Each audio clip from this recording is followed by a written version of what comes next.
कल नहीं आना, मुझे न बुलाना, कि मारेगा ताना जमाना।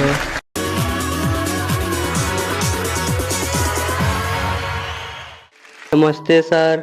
नमस्ते मैडम जी। वालेकुम अस्सलाम। नमस्कार। मैं उत्तर प्रदेश के उन्नाव जिले के एक छोटे शहर से आया हूँ सर। आहा, इतनी खूबसूरत जगह जहाँ बर्फ सपनों का पड़ती जगह है है, यार। जन्नत से आए हैं आप। आप क्या करते हैं? और सर मैं आपको काम के बारे में क्या ही बताऊँ। सर मेरा काम सुनेंगे तो आपके आंखों से आंसू निकलेंगे सर। चलिए सर मैं बता ही देता हूँ। तो सर मैं एक छोटे से घर में रहता हूँ सर, और उसमें सुबह से लेकर शाम तक काम करता रहता हूँ सर। और सर मैं जब भी काम करता हूँ और सर रातों दिन मेहनत करता हूँ, और उस घर में सर मैं घर का काम करता हूँ। और सर जब मैं काम करते करते थक जाता हूँ, कभी कभी तबीयत भी खराब हो जाती है। और सर मालिक आता है और कहता है आप बड़े सो रहे हो, लेकिन सर मैं सो नहीं रहा हूँ। अचानक से मेरी तबीयत खराब हो जाती है और मैं वहीं लेट जाता हूँ। तभी वहाँ का मालिक आता है उस घर का, और हमें भाड़ा बुला कहता है और हमें उस घर से निकाल देता है। कहता है जाओ आप आज से मेरे यहाँ मत आना, आपके लिए काम नहीं है। लेकिन सर मैं काम करते तक करते इतना ज़्यादा थक गया था, मेरे बुखार आ गया था और मैं वहीं लेट गया था। तभी वह अचानक आ जाता है मालिक और मुझे घर से निकाल देता है, कहता है जाओ आपका यहाँ कोई काम नहीं है। तो सर मैं चलते चलते गया और एक पेड़ के नीचे सो गया।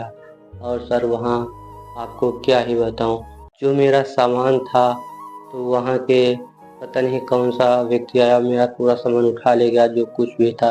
लेकिन सर जब समय खराब होता है तो चारों तरफ से खराब हो जाता है। लेकिन सर मैंने कभी हिम्मत नहीं हारी, और सर मैं अपने काम में लगा रहा। और सर दूसरी जगह गया, वहाँ पर काम करने लगा। तो सर जब मैं दूसरी जगह गया था काम करने के घरों में, तो जब मैं काम करते करते गाना गा रहा था, तभी वहाँ का व्यक्ति मालिक बोला आप इतना अच्छा गाते हो तो यहाँ पर काम करने के क्यों आए हो। मैंने कहा मेरे पास इतना ज़्यादा गरीबी है कि मैं ठीक से रहना खाना पीना कुछ नहीं हो पा रहा है, इसलिए मैं दर दर भटक रहा हूँ।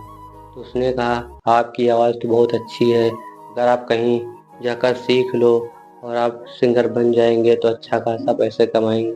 लेकिन मैंने कहा मेरे पास कुछ भी नहीं है कि मैं पैसे लेकर जाऊं और वहां पर कुछ दिन सीखूं।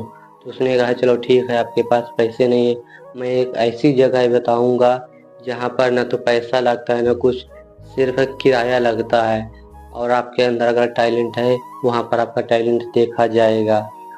तो मैंने कहा ठीक है, उस जगह का नाम बताइए। तो उसने बताया एक इंडियन आइडल शो चलता है, वहाँ पर इंट्रोडक्शन भी चल रहे हैं, अगर आप जाइए वहाँ पर, अगर आप इंट्रोडक्शन दीजिए, हो सकता है आपका सिलेक्शन हो जाए।